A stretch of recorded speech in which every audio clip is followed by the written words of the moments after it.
Mirëmbrëma, është bërë një vjet që kur Banka Evropiane për Rindërtim dhe Zhvillim ka nënshkruar një marrëveshje të bashkëpunimit me qeverinë e Kosovës.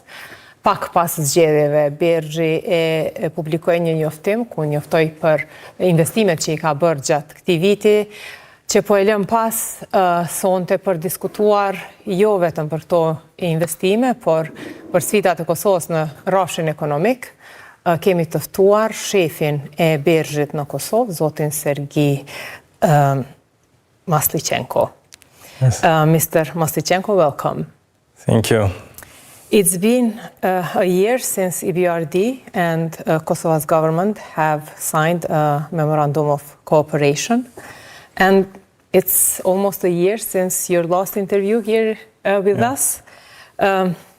We had anticipated that this year would bring a more balanced focus on, both private and public sector projects. Again, 2024 was 17 to 19 projects in favor of private sector. What has happened? Yeah, thank you. It's a good question. Last year actually was a successful year for EBRD and for Kosovo.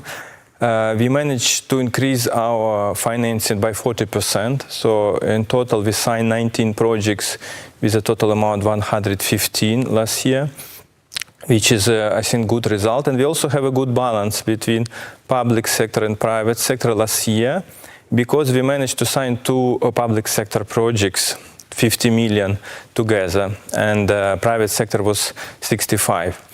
So large projects we signed with the Kosovo Energy Efficiency Fund for modernization of public buildings, school, hospitals, administrative buildings for energy efficiency improvement. That was actually the largest ever EBRD project in Kosovo. It was 50 million, but we provided first tranche 25 million plus 10 million grant. And another big project we signed in Paduiva to build and operate wastewater treatment plant, which is also a state-of-the-art new facility, and it's also public sector project. But what about, during this, when you reached that agreement about cooperation, what were the main, let's say, ideas of cooperation that you have discussed with the government of Kosovo back in the beginning of last year? Yeah, we agreed to have 400 million in 4 years, actually 100 million a year public sector projects. So last year was 50 million, less than we expected. But I think more important what we have this year. And I think this year we may struggle, given that we have no government yet, and we expect it to be formed as soon as possible to start working on some important projects for Kosovo. And also another comment I wanted to make, we expected also to have more connectivity projects, more infrastructure projects like roads, railways, public infrastructure, power projects, energy projects, renewable energy projects. And this we would like to see more, because this type of project is very important for Kosovo to attract foreign investors. And what are, let's say, the challenges, or the challenges in front of you and the government in order to make these projects possible? These projects are quite complex because they involve a lot of work and attention from the government. I think, first of all, they should be prioritized. So I think the government should come up with a set of priority projects, let's say 5-7 projects, which they would like to focus to implement. This is what we wanted to achieve through this memorandum. We had a list of the projects we would like to focus, and then all governmental bodies, all ministries work together with us, with other donors, to achieve these results. So you need a joint and work to achieve some results.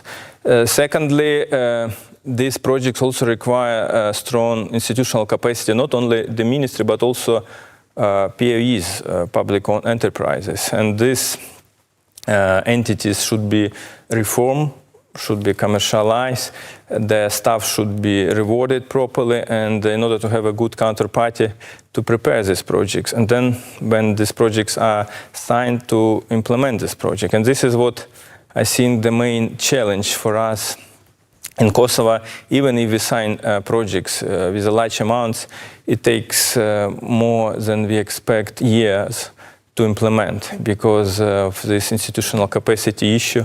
And we will discuss about the railway later on. But why should Kosovo government, let's say, cooperate with EBRD? Why the conditions are, let's say, in favor? What is good in those conditions that you offer for the investments? First of all, we have a great experience in the region, in Western Balkan. We are the most active international financial institution in Kosovo. We also demand-driven, so whatever comes, which is in line with the Kosovo strategy and EBRD strategy already aligned with the Kosovo strategy, we can finance, and we can do both public sector, private sector. So in this sense, we are kind of unique. So we can do, and we have no limits. We can do 200, 300, whatever comes, whatever we can absorb. Have you received demands from the government of Kosovo, or it was only what you have offered? Basically, we trying to be proactive. I understand it's challenging for the government, but this memorandum, which you mentioned, we have attachment of like 15 projects, which we worked together with some public-owned enterprises of some ministries to elaborate, to prepare the concept paper, and for the government to consider. So we take proactive approach, but if the government prepares something, but usually in preparation phase they ask us to help, and ourselves or with the donor funds, with the European Union, EU, this WBF, Western Balkan Investment Facility funds, we usually spend 1-2 years on the project preparation together, and that should be lead IFI by rules of this fund. So usually us or our partner institution lead the preparation, and then if it's good for the government, they approach us with a formal request of financing. And when we discussed these 15 projects, we expected more, to be honest, and because Prime Minister was at London Investment Forum when we signed this memorandum. There was also some announcement that Iberli-Pens, for example, water channel is a priority for the government, and the district heating project like in Jakova, and so on. But these projects been in preparation for many years, like 5-6 years, for example, Iberli-Pens. And it's becoming also critical for the Kosovo, given recent developments. And we believe we should go ahead full speed with this project. But so far, we didn't get a formal request. So Iberli-Pens was part of the agreement? Yes, Iberli-Pens was a part. We've been working with the consultants. We produced feasibility study, we produced preliminary design, and we are talking about Lipens part, south of Kosovo, to supplement Iber part. And this project will provide drinking water to large part of the Kosovo, southeastern part, Ferizaj, Kačanik, this region, which has a shortage of water. So can we expect that it will start this year? Yeah, we started internal works and we are ready, but we need a government who can initiate formally this project with us, financing of this project, and also to be a counterparty to prepare and sign. So if we have such requests, I think we can even sign it this year or early next year, this project, and start implementation next year. Are those two projects of 2024 projects that were part of the agreement? Yes, these two projects we finance, and these are very good projects, energy efficiency and wastewater treatment, the environmental and green projects. They're also part of this 15, so effectively we implemented 2 out of 15. And it's a good result. I must say this project is also driven by large donor co-financing, because as EBRD we provide on a good terms but loan, sovereign loan for public infrastructure projects, but for private business, of course, we provide corporate loans without state. But these two projects are driven by large donor co-financing. For example, in energy efficiency in buildings, we are talking about 50 million loan plus 20 million grant. And that makes the project attractive for the government, and itself because supplemented. And the same for Paduiva. We also expect 20 million grant from WBF facility when it's open for Kosovo. What's happening with the rehabilitation of the railway Hani-Elezit-Leshak? I mean, we have been reporting about this project for many years now. Yes, and I remember I also participated in opening of 2 tunnels with Prime Minister, I think 1 year ago, a bit more, and we also expected this project to move faster. I think the issue, and this is a probable example for other projects, I think this institutional capacity which I mentioned initially should be strengthened. There should be some dedicated staff, project implementation unit, who can manage this project better, because there are many issues with a contractor. You need to solve it. But it's also important the government role. So it's not like this project was signed 5 years ago and it will go according to the plan. You know, 5 years already changed a lot, inflation, prices. A lot of changes, and there are many miscommunication, misunderstanding between Infracos and the contractor, and for this reason the government, in form of a steering committee, which is formed by several ministries, Ministry of Infrastructure, Ministry of Economy, Ministry of Finance. This is a main decision making body. And there are some decisions, some difficult, which should be made, and unfortunately there was no decisions to either terminate the contract or to change the contract or to make necessary changes. I think lack of decision making, unfortunately, was the main issue for delay of this project. Are you in continuous communication with the government? Yes, we would like to support this project because there is also phase 3 of this project in northern Kosovo. We would like to finance it after preliminary design done. We also would like to support this project with a modern telecommunication system. And also we would like to do other parts of Kosovo Railway from east to west, and including this idea to connect with Albania, Durrës or Shkodra now being discussed. We also, together with our partner institution in European Union, happy to consider. We're always in touch, but as the project is under implementation, we provided, and together with donors, consultants, support to Infracos as implementing party. And we participate in the strategic discussion, and try to help as much as we can. We had many meetings, but at the end of the day, this is a government decision. As I say, they need to decide what to do with the contractor and how to speed up this project together with Infracos. And how do you assess, let's say, the approach of the government in as far as energy is concerned? I mean, in kind of investing in renewables and the plans for the power plants that you have, I mean, written about them, how they are very old and inefficient. And I mean, what according to you should our government do, having in mind that you are very much focused on green energy? Yeah, exactly. This is a part of our strategy, and that in regional connectivity, which we've been talking before, is one strategy, then private sector second, and green energy is the third. Basically, we have 3 strategic priorities for Kosovo, which we agreed with the government. And we would like, I mean, frankly speaking, we would like to do more in renewable energy space to support the government and Kosovo private sector as well. In renewable energy, as we can see by results, progress was limited. There is no major projects commissioned. As you probably know, we financed 2 wind farms, Kitka and Baigora, which we, I think, financed 2019, 5 years ago, and they've been commissioned like 2-3 years ago, and they're operational. But this is only projects which have been built since Kosovo independence, and that after Kosovo B was finished in 1980s.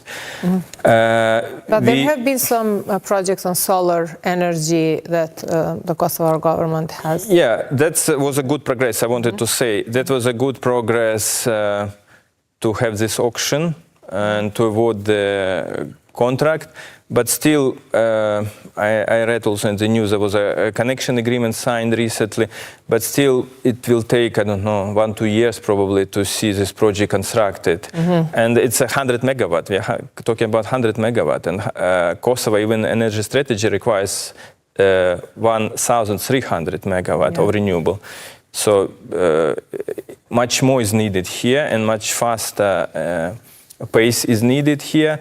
And we offered our support to the government in terms of auctions. We have successfully implemented auctions in Albania, Serbia recently. For the last 4 or 5 years, we've done like 1,000 megawatt in both countries.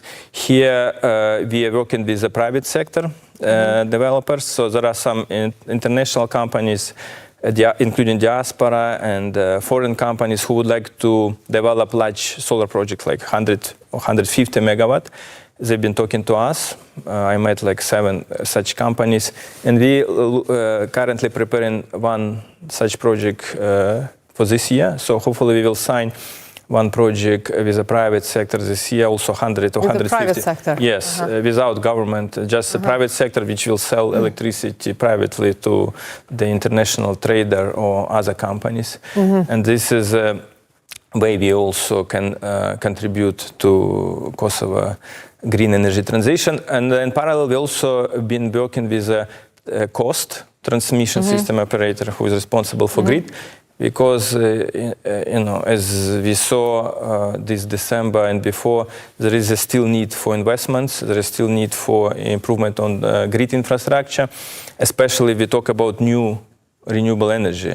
And in new renewable energy, it's intermittent. You can have it, or sometimes during the night you don't have solar. Yeah. And the same with wind. So we need to invest, and Kosovo needs to invest, and we've been working with Kosovo government and cost for the last year on new projects also to invest more in transmission lines and substations. We are talking about 30 million. It's not that big, but it's an important project. We plan also to sign this year, and that will be our contribution to green energy transition. But I believe much more can be done here and should be done here, and we as EBRD are ready to support the government. Considering the new administration in Washington's position on green policies, do you think that, that there are going to be challenges or setbacks in investments related to renewable energy and energy efficiency, since Kosovo has had significant investments from the US, in this field? Who is going to fit in? Is there going to be a need for that? There is a private sector, which I mentioned. There is international financial institutions. We are ready to finance more green projects. This is a part of our agenda. But more importantly, it's reality, current reality. So whatever administration in US or in Kosovo, I think if you want to attract investors, if you want to build new modern business, you need to have renewable energy capacity. So renewable energy capacity becoming a competitive advantage of the country. So because for modern business, they need to get green energy. I don't even say about reliable, because here, unfortunately, the issue for foreign investors, the power supply is unreliable. So if you come here as an investor, you invest, and then you may have power cuts. And it's unacceptable for business. They will not come unless this issue is sorted out. Okay, if you sort it out, it's good, but many companies would like to come and buy green electricity because it's part of the strategy, part of agenda, and it's becoming mainstream globally and in Kosovo. So I think if you create good rules for the private sector and have more proactive approach from the government side, you will see more green projects and energy efficiency projects here. And I really believe that renewable energy is one of the strategic sectors to attract investors. It's easier to implement, easy to attract, and you have good grid, good connection with the neighborhood countries. You can export this green electricity. So. What do you think, since we are talking about investments, what should Kosovo do in order to attract foreign investments and actually to make its business environment more, let's say, friendly for different initiatives? We have, been discussing in Kosovo about this, about the climate of, making business here, and we know and have identified it as a challenge. But in your view, what should be done concretely? Like, what would be the 3 concrete steps that should happen immediately? In Kosovo, you have very good small and medium enterprise sector, SME, very many good businesses, entrepreneurs, and this is a backbone of economy, and that's no issues. Okay, they operate well. There are some smaller issues, but overall it's a good situation with the SME. But there is an issue with medium and large corporates. There is not many in Kosovo, and if you look retroactively on foreign investors, there is not many. Cases. As far as I know, it's airport, CADS, there's 2 wind farms, IPCO. And very controversial. Privatization that was very, very controversial. This is a few we have examples. Bad experiences with. This is a few examples, and in my view, there are several reasons. And apart from geopolitical and political reasons or instabilities, which I don't want to comment, now I think the main issue, in my point of view, as I mentioned before, it's enabling infrastructure. We call it enabling because without roads, for example, or railways, you cannot move your goods. So if you come here with a production facility, you need a good logistics. You need to export goods. Because this, still Kosovo is locked. If you look at the map in terms of connection with other countries, with the region, plus. Broader with Europe. This is, I think, one of the issues. And then I mentioned already power supply. It should be also sorted out because you need to have uninterrupted, reliable power supply. Unless this is addressed, I think you don't expect massive investment. Secondly, you need water supply. We already discussed EBRD plans.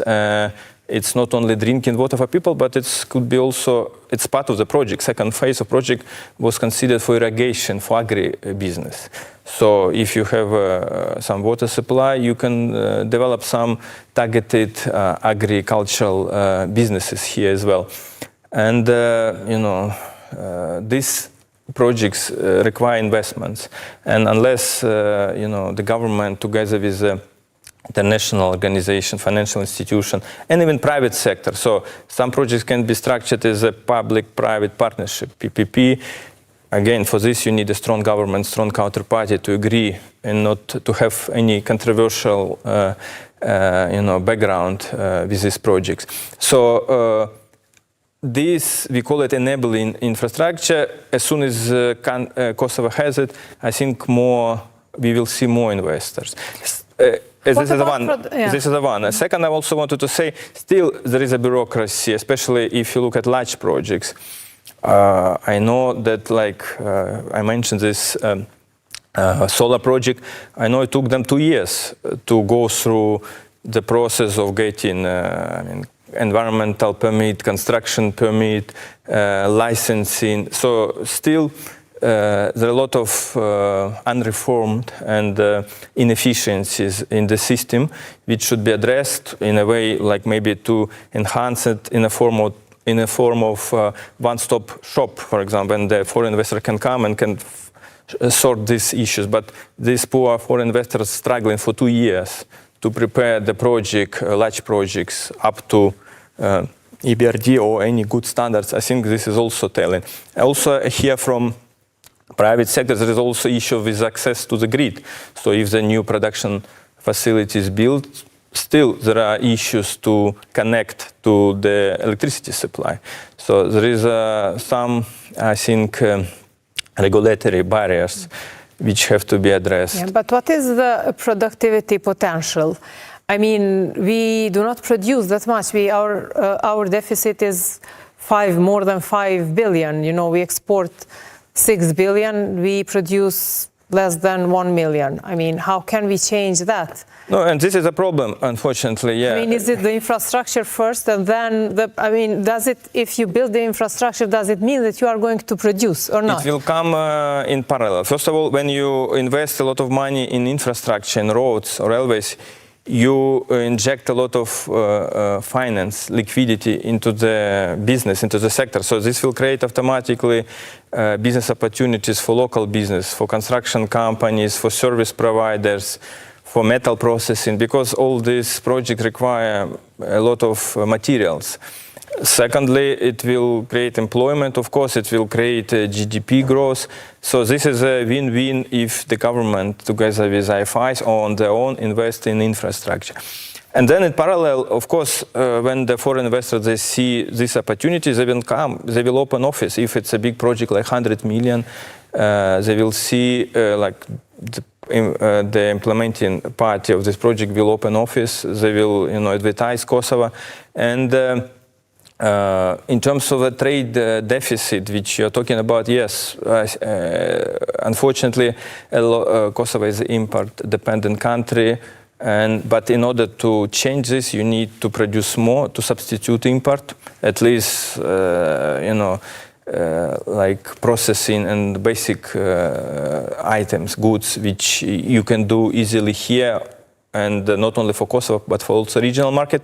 At the same time, you need to improve export capacities. And I think this work, which started recently on Export Promotion Agency, is very good and will need more attention from the government in terms of creating ecosystem, industrial parks, and promoting opportunities for local but also foreign business to come.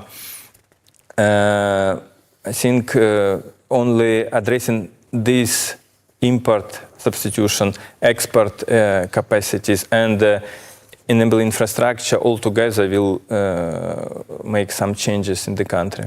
What do you think that should be the path, I mean, of our human and natural resources? What is the best thing that we can do with our resources in order to gain more economic growth, economic development? No, I think I mean, because Kosovo is a small country. We have, I mean, young people, but we are again a small country when compared to other countries, and you know, to be, let's say, a powerful exporter. No, I mean, what we just discussed, it's interdependent with human resources, with people. So if you don't have large projects, large contractors, a lot of money here invested in the economy through these infrastructure projects, if you don't have new production facilities for investors, people will leave, unfortunately, because they don't see opportunities here. With time, they may continue living. That's why and timing is also important. It's important to create such opportunities for youth, for people to stay here and to work here.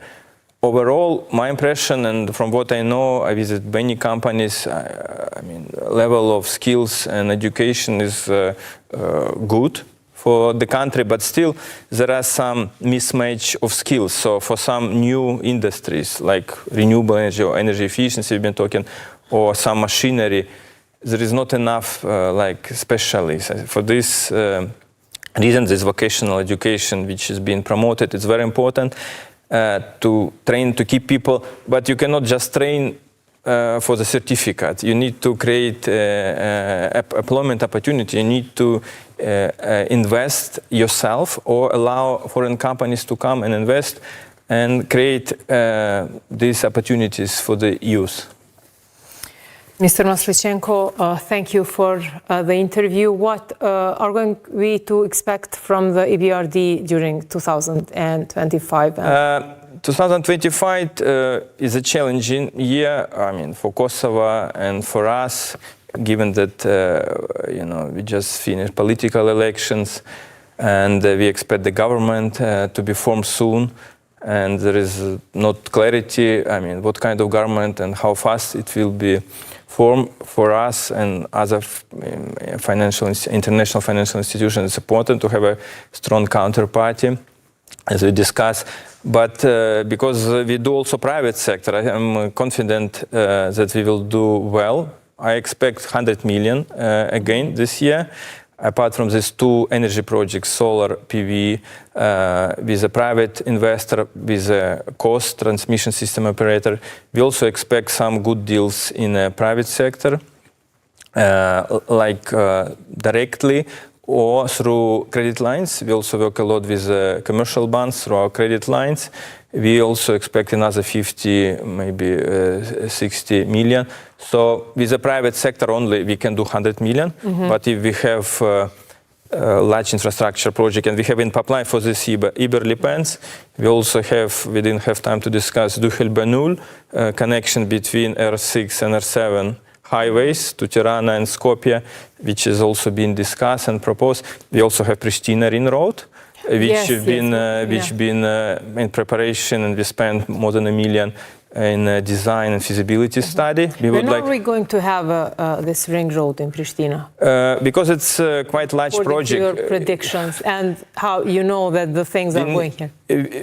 As soon as we have green light from the government, because it's a large project, we need a sovereign guarantee for this project. We are talking about 150 capital expenditure plus some funding for expropriation of land. So in total, it's about 300 million. As soon as we have green light, we can do it in maximum 9 months. So if not end of this year, early next year, we can do it. But this project is really needed. What does it mean from the government? That government confirms that this is a priority project. We would like EBRD to finance. And this is what we need.